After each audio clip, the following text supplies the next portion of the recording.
Letter 46. Turn off autopilot.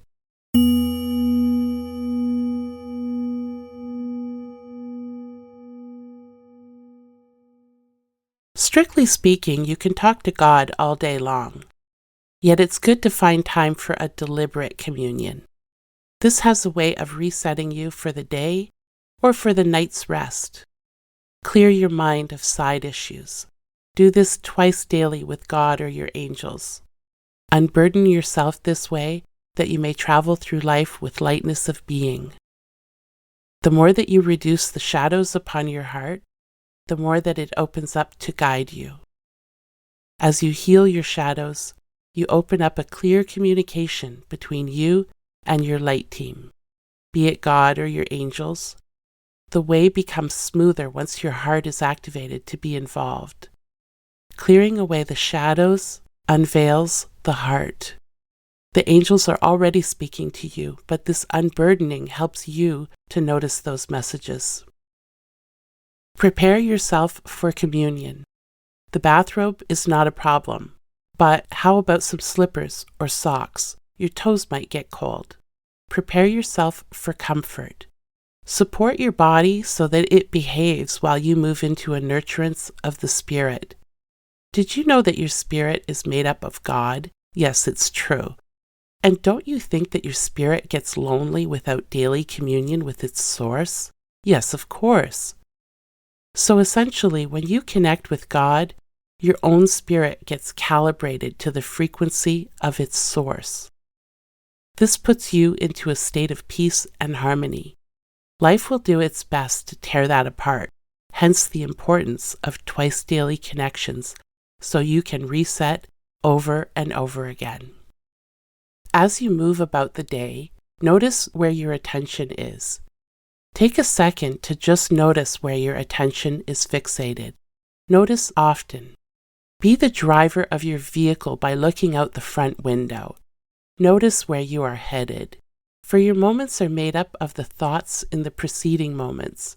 So as you fixate now, you create the path that unfolds. Don't you think you should look out the window of your vehicle and notice where you are heading? Your soul is the driver of this vehicle that is you. The body and mind have autopilot features built in. So when you are checked out, the body and mind continue driving forward as if everything is normal. But then your destination is a surprise. Whatever you've done a dozen times will be preset as a popular destination. Does your automatic pilot take you to the local bar for cocktails? Wouldn't you like to be the driver in charge? Perhaps you have other preferences for after-work unwinding. Have you given it any thought? Or are you just walking through life on autopilot? Why don't you set some preferences with your light team? If it's your preference to hit the gym instead of the bar, then your angels can remind you of that. Perhaps on your way out of the house in the morning, your gym bag will be glowing as a helpful logistics notification. No kidding. The angels are supremely helpful. Why don't you set up relationships if you haven't already done so? As a human, you were never intended to be alone. We understand that word has not gotten out enough about this service. That's why you have this book to read. The angels are helping God to promote all the services in place for souls like you. So please, take this seriously. You were not intended to be left here alone. The veil can be quite thick between your world and the etheric, but pay that no mind. We share in this text the various ways to unburden the veil from your inner eye. As you release your preconceived notions and shadows of the heart, then you can connect better with the angels at your service. Calibrating your spirit twice daily is a big help. That communion with God is your foundation for everything else. It's your constant. Allow your choices to spring forth from that union rather than from the autopilot system. Be consciously aware of the places you put your focus and the spaces into which you bring your body. Be not asleep at the wheel. We love you dearly and wish for you a pleasant space and time.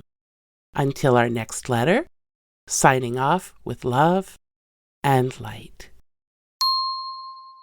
Letter sent from Archangel Michael.